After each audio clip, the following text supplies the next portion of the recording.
सुप्रभात बच्चों। मैं आज मुखलाल संस्कृत उपशास्त्री महाविद्यालय बंधु छपरा भोजपुर से ऑनलाइन क्लास के माध्यम से आप सबों को हिंदी विषय में हिंदी व्याकरण में वर्ण विच्छेद में नुक्ता के बारे में बताने जा रहा हूँ। पिछले क्लास में हम लोगों ने वर्ण विच्छेद में ही क्या हम लोग देखे थे, स्वर वर्णों का उच्चारण, व्यंजन वर्णों का उच्चारण, ये सब हम लोग देखे थे, पढ़े थे। आज हम लोग साथ ही र के विभिन्न रूप के बारे में हम लोग पढ़े थे, रेफ के लेखन स्थिति के बारे में पढ़े थे। आज हम लोग नुक्ता के बारे में पढ़ने जा रहे हैं। तो सबसे पहले नुक्ता क्या कहलाती है, नुक्ता किसे कहते हैं, नुक्ता क्यों लगाई है, नुक्ता क्या होता है, कहाँ पर इसका प्रयोग होता है, ये हम लोग जानेंगे। तो अंग्रेजी भाषा की तरह उर्दू भाषा से अरबी फारसी शब्दों का भी हिंदी भाषा में कुछ समावेश किया गया है।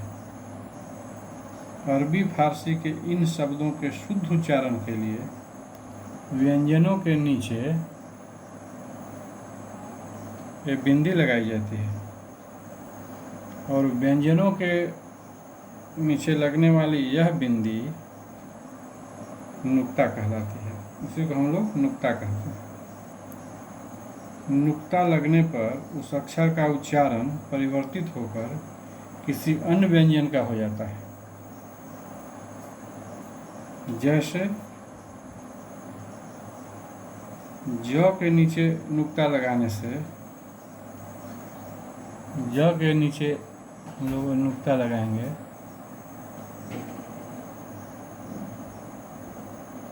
तो यह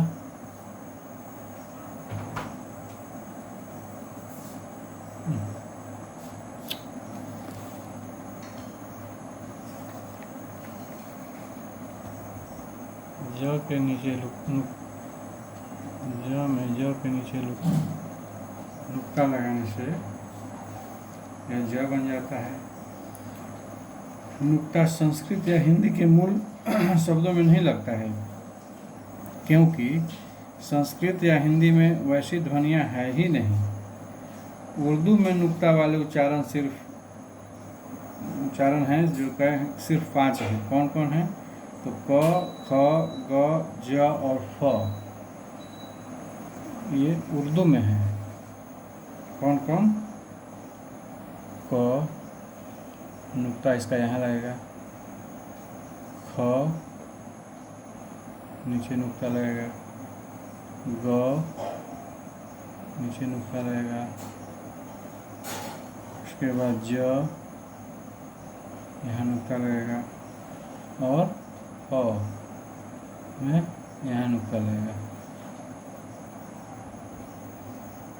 तो नुक्ता के प्रयोग से उस वर्ण के उच्चारण पर अधिक दबाव आ जाता है। जैसे खुदा, खुदा का अर्थ जो है हिंदी में खुदी हुई ज़मीन है, जो खोदा गया है वह ज़मीन है। और इसी शब्द में ख के नीचे नुक्ता लग जाने पर खुदा का अर्थ भगवान हो जाता है उर्दू में। केवल हिंदी में खुदा हम लोग लिख देंगे तो खुदा मतलब हो गया खुदा हुआ, खोदा हुआ, मिट्टी वगैरह कुछ खोदा गया, वही खुदा हुआ। और यही हम लोग खुदा लिखेंगे और खुदा में केवल यहाँ नुक्ता लग जाएगा नीचे, तो इस खुदा का मतलब हो जाएगा भगवान। उर्दू में खुदा कहा जाता है भगवान को। तो ध्यान रहे कि नुक्ता वाले शब्द अंग्रेजी अरबी, फारसी या किसी भाषा के हो सकते हैं, पर भारतीय मूल के शब्द नहीं। अब नुक्ता का उच्चारण, जैसा कि पहले हम लोगों ने पढ़ा कि नुक्ते का प्रयोग केवल 5 ही व्यंजन वर्णों में होता है। कौन कौन? क, ख, ग, ज और फ। इनमें से क, ख, ग व्यंजन वर्णों के उच्चारण में कंठ में जरा ज़्यादा दबाव देना पड़ता है, और ज व्यंजन वर्ण का उच्चारण अंग्रेजी के जेड की तरह होता है, और फ के उच्चारण में होठों से उष्ण वायु अधिक मात्रा में निकलती है। ध्यान देना ही बात के कि केवल 5 ही व्यंजन वर्णों में नुक्ता का प्रयोग होता है। इनमें से क, ख, ग व्यंजन वर्णों के उच्चारण में कंठ में ज़्यादा दबाव देना पड़ता है। ज व्यंजन वर्ण का उच्चारण जो है अंग्रेजी के जेड की तरह होता है, और फ के उच्चारण में हमारे होठों से उष्ण वायु अधिक मात्रा में निकलती है। अब देखिए कुछ इसका उदाहरण कि नुक्ता के प्रयोग से शब्द के अर्थ में परिवर्तन कैसे होता है। जरा, अगर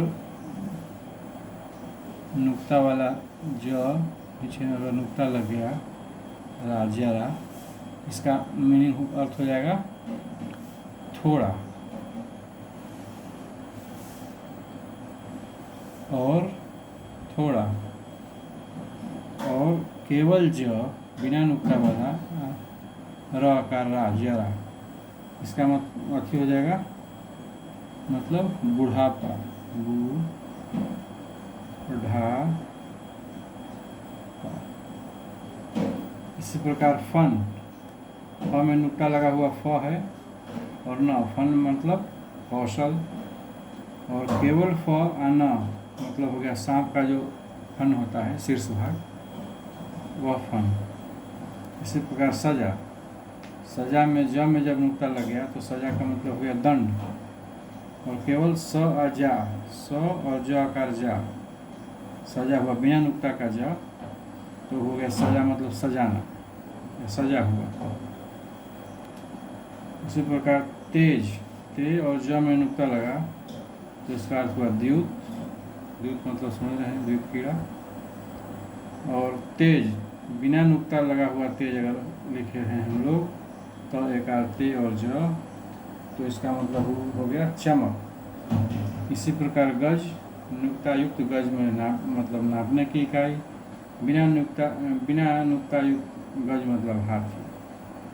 इसी प्रकार गरज, जाली, जमाना, राज और उदाहरण है। अब नुक्ता का प्रयोग हम लोग देखेंगे। यदि शब्द मूल रूप से हिंदी का है तो उसमें नुक्ता का प्रयोग शब्द को अशुद्ध कर देगा। यदि सफल शब्द के फ के नीचे यदि नुक्ता लग जाए, हम लोग लिख दें, तो वर्तनी शुद्ध हो जाएगी। जैसे स जोड़ फल का अर्थ है फल सहित। अच्छा, इसी प्रकार आगे जिन अंग्रेजी शब्दों के वर्तनी में एफ, पीएच या जेड आता है, उन्हीं के नीचे नुक्ता का प्रयोग किया जाता है। उसी के नीचे हम लोग नुक्ता का प्रयोग करते हैं। एफ और पीएच से फ बनता है तथा जेड से ज में परिवर्तित होता है। अतः इन दोनों के नीचे नुक्ता लगाया जाएगा। और हमेशा इस बात का ध्यान रखना है कि अंग्रेजी में फ का उच्चारण है ही नहीं। ये बात को हम लोग को हमेशा याद रखना है। जैसा कि पहले हम लोग पढ़े कि उर्दू में क, ख, ग, ज और फ वर्ण पर ही नुक्ते का प्रयोग होगा। ये बात को हमेशा याद रखना है। और आगे है कि इस्लामी देशों के जिन नामों में अंग्रेजी का की अक्षर आता है, वहाँ नुक्ता युक्त क का प्रयोग होता है। जैसे काजी, काजी में क में नुक्ता युक्त होगा। कुतुब, यहाँ भी होगा। इराक, सब में क के नीचे नुक्ता आएगा। अच्छा, अगला उदाहरण है ख। इस उच्चारण को के एच से व्यक्त करते हैं हम लोग। जैसे खान, ख के नीचे नुक्ता होगा, खुशबू, खादिम, ये सब ख में नुक्ता का प्रयोग होगा। इसी प्रकार तीसरा उच्चारण ग है, जिसमें अंग्रेजी में ग को जी से व्यक्त करते हैं, उसके नीचे जी एच से जो ग हम लोग व्यक्त करेंगे उसी के नीचे नुक्ता लगाया जाएगा। जैसे गुलाम, गजल, गुलाम जी एच से शुरू होता है, GHULAM, न कि GULM।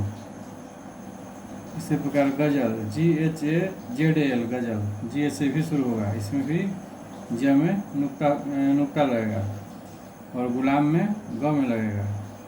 इसी प्रकार गालिब, GH से शुरू होगा, GHALIB, गालिब में ग में लगेगा नुक्ता। असगर, असगर में ग में लगेगा, ASGHAR होता है इसका अंग्रेजी, तो इसमें ग में नुक्ता लगेगा। इसी प्रकार आगे जो है ज, अगला उच्चारण ज है, जिससे अंग्रेजी में जेड से व्यक्त करते हैं। तो जिस ज के उच्चारण में अंग्रेजी में हम लोग जेड से व्यक्त करते हैं उसी के नीचे नुक्ता लगेगा, सब ज में नहीं।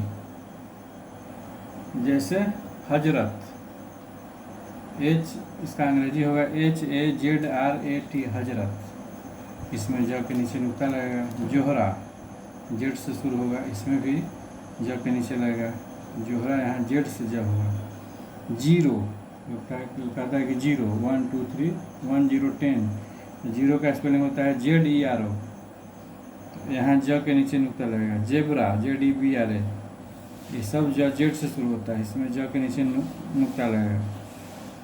अब इसी प्रकार पांचवा अंतिम है फ का उच्चारण। तो ध्यान रखना है कि उर्दू नाम में केवल